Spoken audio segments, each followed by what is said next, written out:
Football বন্ধুরা, আর মাত্র কিছুক্ষণ সময়ের অপেক্ষা। ভারতীয় সময় 12:30টায় কিন্তু শুরু হতে চলছে ফ্রান্স বনাম নরওয়ের ম্যাচ, যে ম্যাচের দেখার জন্য মুখিয়ে আছে পুরো বিশ্ব। কিলিয়ান এমবাপে ভার্সেস আর্লিং হ্যালান্ডের দ্বৈরথ দেখার জন্য আমরা মুখিয়ে আছি। মেসি বনাম রোনাল্ডোর দ্বৈরথ নিয়ে যেরকম ইন্টারেস্ট তৈরি হয় ফুটবল প্রেমীদের মধ্যে, সেরকমই কিন্তু ইন্টারেস্ট ফুটবল প্রেমীদের মধ্যে আজকে কিলিয়ান এমবাপে ভার্সেস হ্যালান্ডের দ্বৈরথ দেখার জন্য। তো ম্যাচটা আসলে হবে গতি বনাম গোল মেশিন, ঠিক আছে। টেকটিক্সের লড়াই যদি দেখে থাকি, দুই মহাতারকা শ্রেষ্ঠত্বের লড়াই আজকে। ফ্রান্স আর হল্যান্ডের দু দলেরই কিন্তু পয়েন্ট যদি লক্ষ্য করে থাকেন, 6 পয়েন্ট নিয়ে আছে।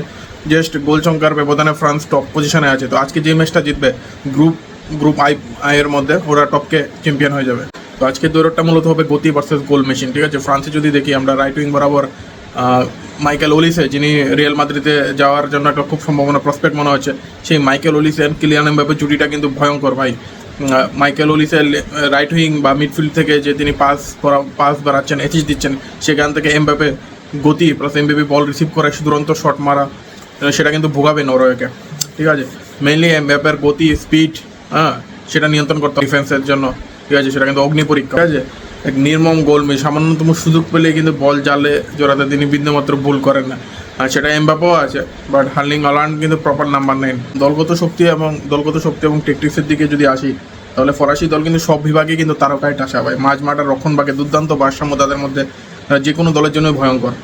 শক্তি হলো অভিজ্ঞ স্কোয়াড। 2018 সালে ওরা ওয়ার্ল্ড কাপ চ্যাম্পিয়ন হয়েছিল, 2022 সালে ফাইনাল খেলেছে, ঠিক আছে, বিশ্বকাপে। তো এমবাপের আর তার মধ্যে স্পেশালি হলো এমবাপের গতি এবং ক্রিয়েটিভিটি। এভরিথিং ফুটবল খেলে নরওয়ের ডিফেন্সকে চাপে রাখাই তাদের উদ্দেশ্য হবে। এবং Norway the Lions, the biking bike, পুরো ফেসবুক জুড়ে এখন বাইকিং বাইক দেখা যাচ্ছে। এবং তারা দর্শকরা পুরো টাইম স্কোয়ার থেকে বলুন, নরওয়ের পার্লামেন্ট বলুন, বাইকিং সব জায়গায় দখল করে নিয়েছে তাদের বাইকিং বাইকটা। তো নরওয়ে হয়তো ফ্রান্সের মতো হয়তো ভারসাম্যপূর্ণ দল নয়, তবে তাদের আক্রমণভাবে রয়েছে অবশ্যই হল্যান্ডের মতো ব্রহ্মাস্ত্র ভাই।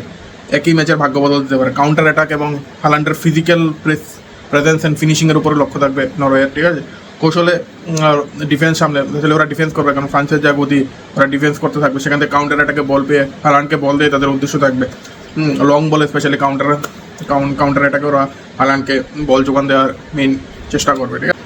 ম্যাচের এক্সপেক্টর ভাই, ম্যাচটি শেষ পর্যন্ত ডিফেন্ডারের জন্য অগ্নি পরীক্ষা হতে চলতেছে। কারণ ফ্রান্সের ডিফেন্স কীভাবে হল্যান্ডের ফিজিক্যাল পাওয়ারকে ঠেকায় এবং নরওয়ের রাইট ব্যাক কী করে এমবাপের গতি থামায়, সেটা হবে দেখার বিষয়, ঠিক আছে। শক্তিমত্তা অভিজ্ঞতার বিচারে যদি দেখেন, তাহলে ফ্রান্স হয়তো একটু এগিয়ে থাকবে। তবে হল্যান্ড যতক্ষণ মাঠে আছে, তখন যে কোনো সময় কিন্তু চমক দেখাতে পারে নরওয়ে।